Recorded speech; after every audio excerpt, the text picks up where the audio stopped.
অবিশ্বাস হলো সত্য, মাত্র 12,000-এ মার্কেট কাঁপানোর জন্য কার্ভ ডিসপ্লে, তার সাথে 24 GB র্যাম ইউজ করার সুবিধা সহ বিশাল আকৃতির ব্যাটারি এবং কোয়ালকমের 5G চিপসেট নিয়ে হাজির হয়ে গিয়েছে Redmi Note 15 5G। এবং Xiaomiর এই ফোনটাতে IP68 এর ওয়াটার এবং ডাস্ট রেজিস্ট্যান্টটা থাকায় 30 মিনিট পর্যন্ত পানিতে চুবানো সম্ভব হবে এটাকে। So hey guys, Shanto here. Xiaomi কি তাদের Redmi Note 15 সিরিজের মাধ্যমে কামব্যাক করতে পারবে, আর কেমনই হবে Redmi Note 15 5G স্মার্টফোনটির সবকিছু সম্পর্কে জানতে লাইক সাবস্ক্রাইব করে দেখতেই থাকুন। তাছাড়া বাংলাদেশ প্রাইস সম্পর্কেও আপনারা জানতে পারবেন এই ভিডিওটাতে। তবে তার আগে ফোনটার ফিজিক্যাল ওভারভিউ সম্পর্কে জানাচ্ছি। 178 গ্রাম ওজনের সাথে আসা Xiaomiর এই ফোনটির থিকনেস 7.4 মিলিমিটার, আর এখানে IP68 এর ওয়াটার এবং ডাস্ট রেজিস্ট্যান্ট থাকায় 1.5 মিটার পানির নিচে 30 মিনিট পর্যন্ত চুবানো সম্ভব হবে এটাকে। এখানে মোটামুটি ভালো মানের প্রোটেকশন ইউজ করা হয়েছে, তবে আপনারা আবার Xiaomiর প্রমোশনাল ভিডিওগুলো দেখে ফোনকে এভাবে আছাড় মারতে যাবেন না, তাহলে নিশ্চিত ভেঙে যাবে। শুধুমাত্র মার্কেটিং এর জন্য Xiaomi, Oppo, vivo সহ সব ধরনের ব্র্যান্ডগুলো এই কাজ করে থাকে। তবে মেইন কথা হচ্ছে গিয়ে এটার ডিজাইন। আমার কাছে আগেরবারের মতো এটার ডিজাইন এবারও পছন্দ হয়নি। এবার Redmi Note 15 সিরিজের সবগুলো ফোনের ডিজাইন এইরকম, আর এটা আপনাদের কাছে কেমন লাগছে অবশ্যই কমেন্ট করে জানাবেন।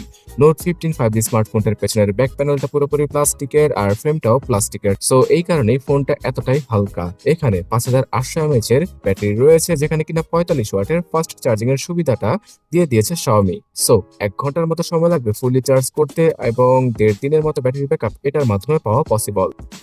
অলরাইট, এবার জানা যাক ফোনটার হাইলাইটিং ফিচার মানে এর কার্ভ ডিসপ্লে সম্পর্কে।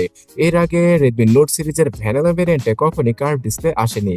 ফ্ল্যাট ডিসপ্লের সাথে আসতো আগের ফোনগুলো, বাট এবার প্রথমবারের মতো এই কম দামি Redmi Note 15 5G স্মার্টফোনটাতে 6.77 ইঞ্চি সাইজের একটি ফুল HD+ রেজোলিউশনের কার্ভ ডিসপ্লেকে ইউজ করা হয়েছে। এই ডিসপ্লেটার দুপাশ দিয়ে কার্ভ, এবং এটা অনেকটাই টেকনো এবং ইনফিনিক্সের কার্ভ ডিসপ্লের মতো লাগে। 120 হার্জ এর রিফ্রেশ রেটটা পাওয়া যাবে এখানে, 3200 নিটসের পিক ব্রাইটনেস রয়েছে, বাট যে SBM মোডটা রয়েছে সেটা 1600 নিটসের। সো রোদের আলোতে তেমন কোনো প্রবলেমে পড়তে হবে না এই ফোনের কন্টেন্ট দেখার জন্য। তার পাশাপাশি এখানে আপনারা 4K ভিডিওগুলো আরামসে ইউটিউবে প্লে করতে পারবেন। তবে কার্ভের বদলে যদি ফ্ল্যাট ডিসপ্লে ইউজ করা হতো তাহলে এর প্রোটেকশনটা আরো কিছুটা বেটার হতে পারতো। কি বলেন আপনারা অবশ্যই কমেন্ট করে জানাবেন। আন্ডার ডিসপ্লে যে ফিঙ্গারপ্রিন্ট স্ক্যানটা রয়েছে সিকিউরিটি সেকশনে, সেটা খুব ভালোভাবেই কাজ করে এবং যথেষ্ট ফাস্টও বটে। Android 15 এর সাথে আসা HyperOS 2.0 এর মাধ্যমেই পাওয়া যাবে out of the box Redmi 15 5G কে। চাইনিজ ভ্যারিয়েন্টের স্মার্টফোন হওয়া এখানে গুগলের সাপোর্টটা থাকছে না, বাট আগামী 1-2 মাসের মধ্যে যখন কিনা গ্লোবালি এবং ইন্ডিয়ান মার্কেটে চলে আসবে এই ফোনটি, তখন আপনারা গুগলের support out of the box পেয়ে যাবেন। কিন্তু এই চাইনিজ ভ্যারিয়েন্টের ফোনে সাইড লোড করে গুগলকে ইউজ করা পসিবল, তবে একটু প্যারা আছে।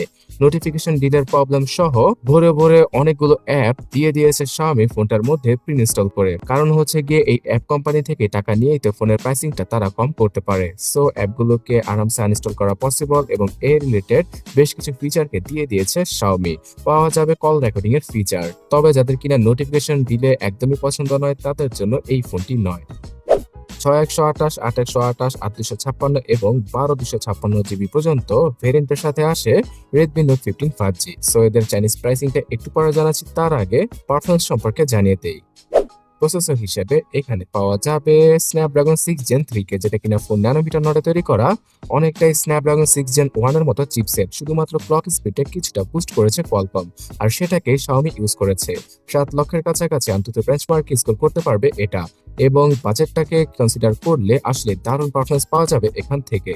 যেহেতু এই ফোনটা 20 থেকে 25 হাজার টাকায় বাংলাদেশের মার্কেট কাঁপাবে, সো সেই বাজেটে 6 Gen 3 চিপসেটটা মোটেও খারাপ নয়। এখানে PUBG'র মতো গেম 90 FPS অথবা 60 FPS এ আরামসে খেলা পসিবল।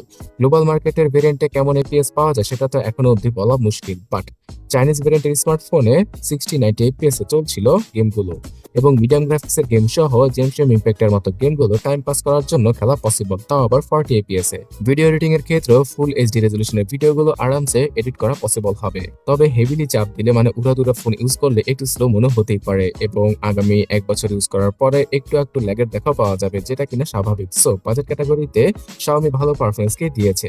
256 GB সর্বোচ্চ ইন্টারনাল মেমোরি রয়েছে এটাতে UFS 2.2 ক্যাটাগরি, আর এখানে SD কার্ডকে ইউজ করা যাবে 2000 GB পর্যন্ত। 50 মেগাপিক্সেলের রিয়ার শুটার আর 2 মেগাপিক্সেলের জুতার বাড়ি, মানে ডেপ ক্যামেরা সেন্সরকে দেওয়া হয়েছে পেছনে, যেখানে কিনা 4K রেজলিউশনে 30 fps এ ভিডিও শুট করা পসিবল এবং ফুল এইচডি রেজলিউশনে 30 fps এ ভিডিও শুট করা যাবে। বাট ফ্রন্ট ক্যামেরা হিসাবে একদম কস্ট কাটিং করে দিয়েছে তারা, মানে এই দিক দিয়েই পুরোপুরি খরচটাকে কমিয়েছে তারা। 8 মেগাপিক্সেলের ডিসেন্ট কোয়ালিটির ফ্রন্ট সেলফি থাকছে এখানে। আগের ফোনগুলোতে 13 অথবা 16 মেগাপিক্সেলের সেলফি ক্যামেরা ছিল, যেটা কিনা এখানে মিসিং। সো রেজলিউশনে একটু হলেও ঘাটতি চোখে পড়বে আর স্মুথ লাগবে অনেকটাই সেলফি তোলার পরে। সো Xiaomi যদি গ্লোবালি এই ফোনটা আনে তাহলে 13 অথবা 16 মেগাপিক্সেলের সেলফি ক্যামেরা দিয়ে আনলে সবচেয়ে বেটার হবে। ক্যামেরার পিকচার কোয়ালিটি বাজেটের মধ্যে অনেকটা এভারেজ টাইপের ছিল, এখানে আহামরি তেমন কোনো কিছু দেয়নি Xiaomi। ফোনের উপরে এবং নিচে রয়েছে ডুয়াল স্টোরেজ স্পিকার, তাও আবার ডলবি অ্যাটমস এর টিউন করা। হেডফোন জ্যাকের গর্তকে মিস করব আমরা, তবে এখানে NFC সেন্সর পেমেন্ট করার জন্য এবং যে কোনো রিমোট কন্ট্রোলকৃত ডিভাইসকে কন্ট্রোল করার জন্য আয়ার ব্লাস্টার পোর্টটিকে দিতে ভুলেনি Xiaomi। অলরাইট গ্যাস, চায়নাতে এটার 628 জিবির ভেরিয়েন্ট, যেটা কিনা বেস ভেরিয়েন্ট, সেটার জন্য 999 দাম রাখা হয়েছে, যেটা কিনা বাংলাদেশি টাকায় 17,000 টাকার আশেপাশে এবং ইন্ডিয়ান প্রাইসিং এ 12,000 রুপির আশেপাশে। এছাড়া এর বিভিন্ন ভেরিয়েন্টের প্রাইস আপনারা স্ক্রিনে দেখতেই পারছেন। সো এখন কথা হচ্ছে গিয়ে ইন্ডিয়া এবং বাংলাদেশে কেমন প্রাইসে আসলে পাওয়া যাবে এটা।